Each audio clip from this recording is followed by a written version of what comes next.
Saudações roqueiros, metaleiros, colecionadores, geeks e nerds, sejam todos bem-vindos, eu sou o Eduardo e esse é mais um vídeo do canal do Ei Bardo e hoje nós vamos continuar aqui com as nossas capas com serpente, a nossa série do Cover Critiquing que a gente aborda álbuns que tem serpente em suas capas Motherfucking Snakes! Por causa do ano de 2025, o ano do signo chinês da serpente. Nós vamos agora para o quarto álbum de abril e eu vou trazer para vocês uma banda um pouco diferente do que a gente já viu. A gente tem focado bastante no metal e hoje nós vamos falar de hard rock com o álbum It's 5 O'Clock Somewhere do Slash Snake Pit.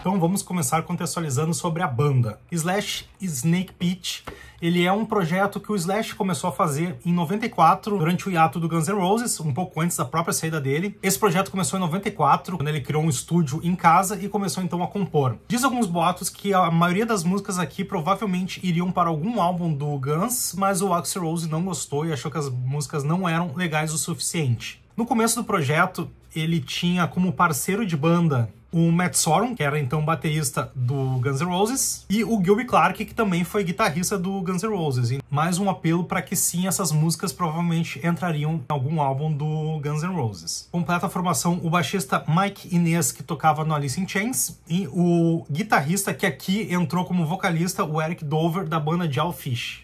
Vale dizer que o Eric Dover, ele tem um timbre... eu não sei dizer exatamente se é o timbre, mas ele tem um estilo vocal que lembra bastante o Axl Rose, até naquele negócio mais esganiçado e rouco ao mesmo tempo, mas me parece, de repente, num timbre um pouco mais baixo, né? Num tom mais baixo. Ele não é tão estridente, mas ao mesmo tempo ele tem aquela pegada estridente. E soa até interessante, porque a gente consegue até ter um deslumbre de como soaria o It's 5 O'Clock Somewhere com o Guns. E musicalmente, embora seja um álbum bem completo de hard rock, é inegável que o Slash traz pra cá uma influência bem maior do blues que ele não conseguia talvez empregar no Guns. Então a gente vai ter aquela vibe do hard rock, músicas festivas, mas também nós vamos ter muito daquela levada do blues mais solto e às vezes até um pouco mais arrastado. Mas, como dito antes, o som é muito influenciado pelos seus músicos e tendo Slash, Gilby Clarke e Matt Sorum, ele vai ter uma semelhança muito grande com as músicas do Guns. Um detalhe também em relação ao nome da banda é que o home studio que o Slash construiu se chamava The Snake Pit e a ideia para o nome da banda seria The Snake Pit. Mas a gravadora sugeriu então que o nome do Slash viesse antes, até para trazer um pouco dessa força que ele já tinha como músico fundador do Guns. Então a banda acabou sendo lançada como Slash Snake Pit. Fica esse detalhe, e eu acho que muito também a influência e a referência da capa está relacionada a isso, mas a gente já vai falar sobre a capa. E sobre o álbum então. O álbum ele foi lançado em 95, um ano após o início das composições, e ele lançou esse álbum pela Geffen. Então eu imagino que a Geffen ofereceu a possibilidade de lançar o álbum solo. Ele juntou então aquela formação e um ano após o início das composições, em 95, ele lançou então pela Geffen o It's 5 O'Clock Somewhere. Esse é o primeiro álbum dele. Posteriormente ele lançou um segundo álbum em 2000, o Ain't Life Grand, mas aí a formação mudou completamente, ficando deste álbum apenas o Slash. Com o lançamento deste álbum aqui em 95, eles começaram então uma turnê e tanto o Mike Inez quanto o Matt Sorum não saíram em turnê e quem acabou sendo convidado para ir no lugar deles foi o James Lomenzo, baixista que ficou conhecido por tocar no Lynch Mob e no Black Label Society, e o baterista o Brian Teach, que tocou com Billy Idol, Ozzy Osbourne, Whitesnake, também foi o baterista do Velvet Revolver futuramente. Ele tocou com outros nomes também, Derek Sherinian, Saz Jordan, Glenn Hughes e por aí vai. E um dos motivos que a banda se separou após esse primeiro álbum é que a gravadora Geffen cortou o orçamento desta banda para poder direcionar para o Guns, que estaria começando a gravar o Chinese Democracy, o que foi um tiro no pé porque o álbum levou 10 anos para ser composto e gravado. O álbum ele é composto por 14 músicas. Essas 14 músicas elas totalizam um pouco mais de 70 minutos, o que é um tempo bem legal para um CD de rock. E as músicas são Neither Can I, Jimmy Store Rock, Beggars e Hangers On, que essa aqui eu acho que provavelmente seria uma música do Guns, Good to Be Alive, What Do You Want to Be, Muck and Chow, Soma City Ward, Just the Pit, Lower, Take It Away, Doing Fine, Be the Ball, I Hate Everybody But You e Back and Forth Again. E as músicas acabam abordando temas bem festivos de relacionamento e até um pouco assim de como é a vida dentro do rock and roll. Eles não fogem muito também dos pontos mais filosóficos e teóricos que o Guns abordava, já que os mesmos compositores estão aqui. Não tem assim alguma grande letra que aborde o tema da capa, mas todas elas estão dentro daquele tema do rock and roll, principalmente ali que sai dos anos 80 e vai para os anos 90. É muito mais sobre ter uma vida livre, despreocupada e aproveitar o momento, aproveitar o dia de hoje. Que demais! E agora nós vamos abordar então a capa. Vamos falar então sobre esta capa aqui. Para mim, ela não fede nem cheira. Eu acho que ela tem um certo impacto bem interessante e curioso. Mas eu quero antes trazer um pouco do histórico do artista e depois a gente aborda um pouco da interpretação da capa. O artista foi o Ash Hudson, irmão do Saul Hudson, que para quem não sabe, Saul Hudson é o próprio Slash. Então, o irmão do Slash foi o ilustrador dessa capa, mas vamos voltar um pouco, vou dar uns passos atrás e falar sobre a história da família Hudson. É interessante dizer que o pai deles, o Anthony Hudson, ele foi diretor de arte do selo Asylum, um selo criado pelo David Geffen, o criador da Geffen, para divulgar bandas da nova geração, isso nos anos 70. E o Anthony Hudson, o pai, então acabou criando capas para nomes como Neil Young, David Blue, que foi um cantor e ator americano, e a banda de rock Green, que foi liderada por Nils Lofgren, que veio a ser então integrante da banda do Bruce Springsteen. O trabalho do Anthony, ele é bem tipográfico, ele trabalha bastante com o peso das fontes em contraste com algumas imagens ou fotografias relacionadas aos músicos e à banda, e às vezes até algumas ilustrações mais sutis. E vale dizer também que a mãe deles, a Ola Hudson, não sei se ela assumiu o sobrenome do pai, mas a Ola, ela era figurinista e ela desenhou roupas para David Bowie e Ringo Starr. Então essa parte mais artística, desenhista e criativa é de família. Bom, é claro que com toda essa influência em casa, o nosso artista, o Ash Hudson, não ia para muito longe. Ele, então, junto com algumas ideias do irmão, o Saul, o Slash, criou esta capa aqui, com uma vibe bem ilustrativa, obviamente, é uma ilustração, tem detalhes muito interessantes. Eu não sei qual é a técnica que ele usou. Aqui tem uma vibe meio pintura digital, mas para a época eu imagino que seja uma mistura até mesmo de lápis de cor, de repente alguma acrílica ou spray.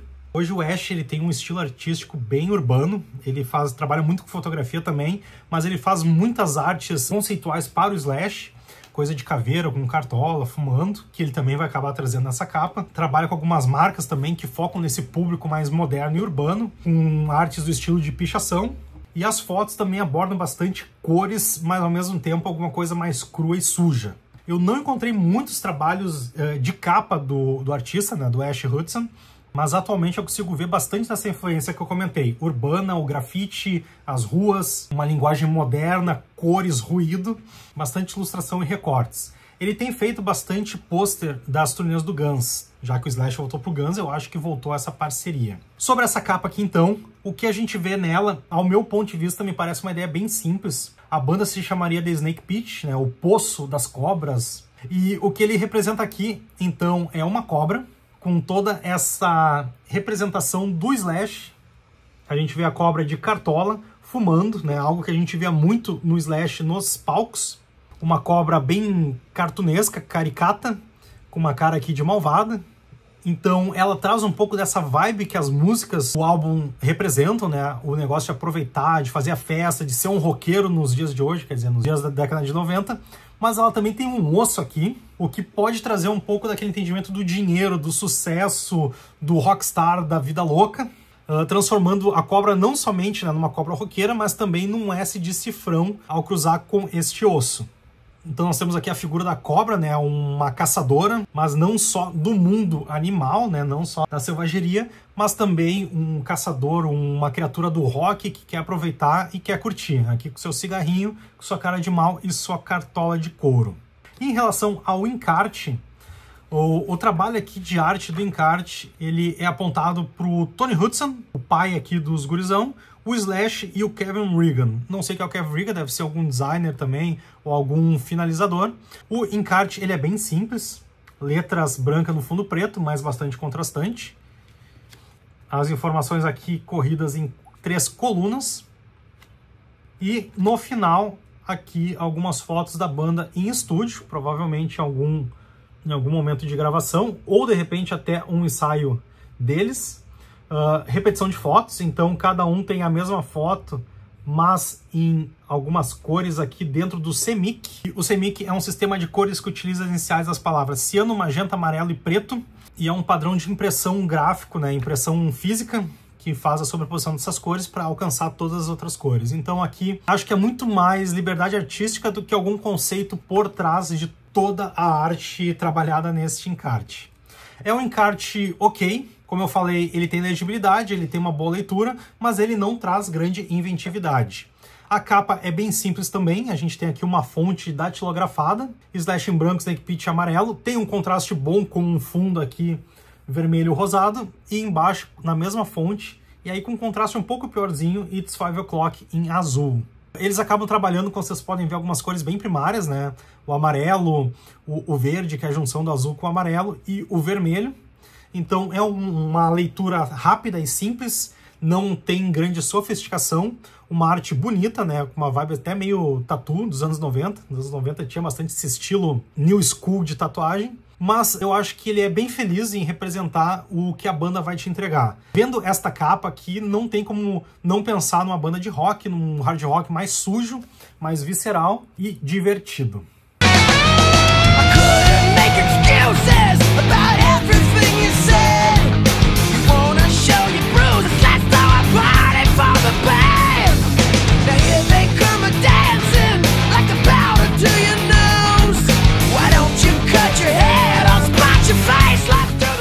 Então é isso, pessoal. Passamos pelo nosso 4º álbum com capa de serpente. Snakes. Why did it have to be snakes? Falamos hoje sobre It's 5 O'Clock Somewhere, do Slash Snake Pitch, primeiro álbum do projeto que o Slash criou ao sair do Guns. Depois ele acabou surfando em outras bandas muito interessantes, mas com certeza esse é um álbum aqui que tem bastante representatividade dentro do rock e que traz bastante da identidade musical do nosso artista Slash, um dos guitarristas que eu mais gosto, diga-se de passagem. Eu quero aproveitar então e agradecer o tempo e a atenção que vocês disponibilizaram para analisar comigo não somente a capa, mas um pouco também da história e do desenvolvimento desse álbum. Quero convidar vocês a conhecer o Instagram do Eibardo, onde eu posto itens da minha coleção que eu estou ouvindo. Convidar vocês a conhecer as playlists no Spotify que eu crio com artistas e bandas que são citados nos nossos vídeos. Se vocês gostaram desse vídeo, eu vou deixar aqui embaixo o link das outras 3 edições que a gente já passou por janeiro, fevereiro e março, também falando de álbuns com serpentes nas suas capas, fazendo essa rápida análise sobre a banda, sobre o álbum, sobre a capa e o encarte. E se vocês gostaram desse vídeo como um todo, eu quero convidar vocês a assistir outros vídeos aqui deste canal. Peço também o apoio de vocês com um joinha aqui embaixo. E se vocês conheçam quem vai gostar desse tema, desse vídeo, que vocês compartilhem. Vamos fazer esse conteúdo girar bastante, debater bastante sobre as bandas de rock que a gente gosta. É isso então, agradeço novamente e um forte abraço do Eibardo.